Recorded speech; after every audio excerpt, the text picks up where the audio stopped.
নমস্কার বন্ধুরা, আমার নাম সুরজ। আমি সৌদি আরবের রিয়াদে থাকি।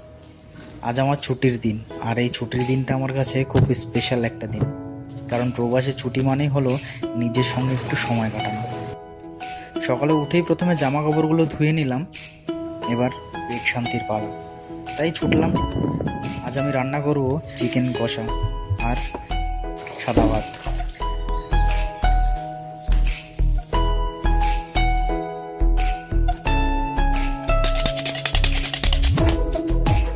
আগে থেকেই চিকেনটা কেটে রেখেছি। সে বলছে, ভাই এবার আমায় একটু সাজিয়ে দাও। বাস তখনই ঘটলো বিপত্তি। দই নেই। এত সহজে হার মানলে তো চলবে না। ছুটে গেলাম দোকানে। দোকানদারও অবাক, এই গরমে ভাই দই কেনার কি এত দরকার?